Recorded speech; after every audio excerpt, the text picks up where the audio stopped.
Olá, irmãos e irmãs, muito bem-vindos a mais um momento de meditação do Santo Evangelho com o Padre Luciano de Almeida. Hoje, quarta-feira, dia 6 de março, terceira semana do tempo da Quaresma, e eu quero te convidar a iluminar esse dia com a Palavra de Deus. Palavra essa que está no Evangelho de Mateus, capítulo 5, versículos de 17 a 19. Naquele tempo, disse Jesus aos seus discípulos: Não penseis que vim abolir a lei e os profetas. Não vim para abolir, mas para dar-lhes pleno cumprimento. Em verdade eu vos digo, antes que o céu e a terra deixem de existir, nenhuma só letra ou vírgula serão tiradas da lei, sem que tudo se cumpra.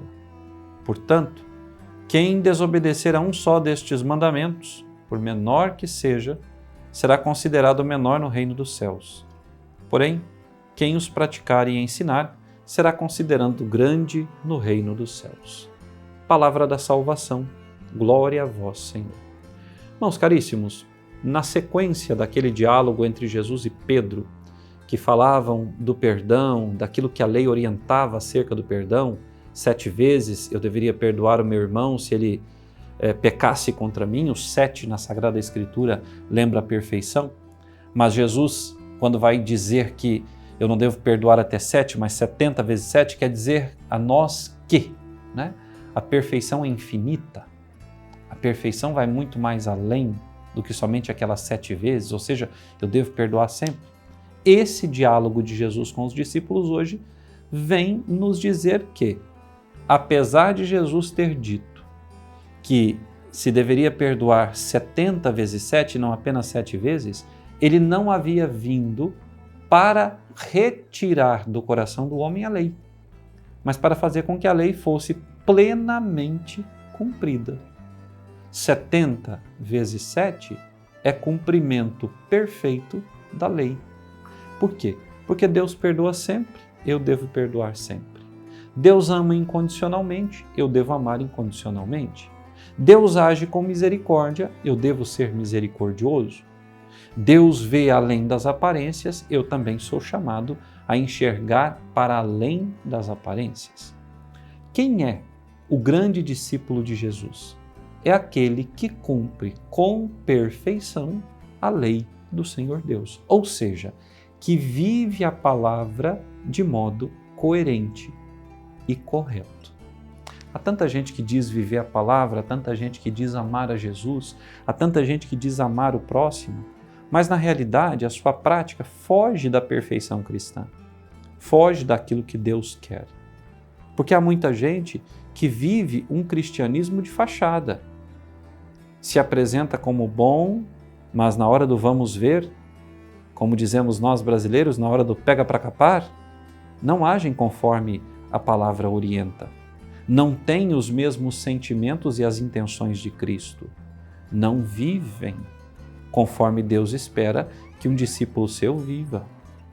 Eu e você, como é que nós temos vivido essa dimensão da misericórdia, do perdão, da acolhida em relação aos nossos irmãos e irmãs? Nós temos cumprido plenamente a vontade de Deus? Temos sido fiéis observadores da sua lei e dos seus mandamentos? Nós temos dado a Deus a oportunidade de, através de nós, chegar ao coração dos homens e mulheres dos nossos tempos? Ou nós vivemos uma fé intimista, uma fé que se preocupa apenas consigo mesmo? Eu tenho dado de mim aos demais? Eu tenho me sacrificado pelos demais e pelo mundo? Tenho me sacrificado pela igreja? Eu tenho pensado não somente em mim, mas em todos aqueles que o Senhor chamou para o seu seguimento? Eu tenho sido generoso na partilha dos bens espirituais e materiais que o Senhor me deu? Sim ou não? Das respostas que nós dermos a estas perguntas, nós poderemos tirar a temperatura da nossa vida cristã. Nós poderemos ver e perceber se realmente somos cristãos de fato ou por conveniência. O que nós somos? Verdadeiros discípulos ou homens e mulheres que vivem para si? É tão bonito quando a gente vê a vida dos santos e contempla a sua história.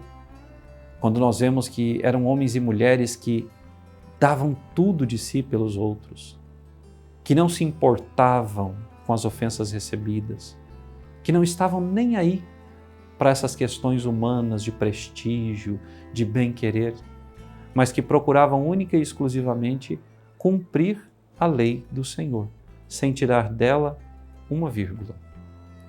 Absorviam e viviam plenamente o chamado e o mandamento do Senhor.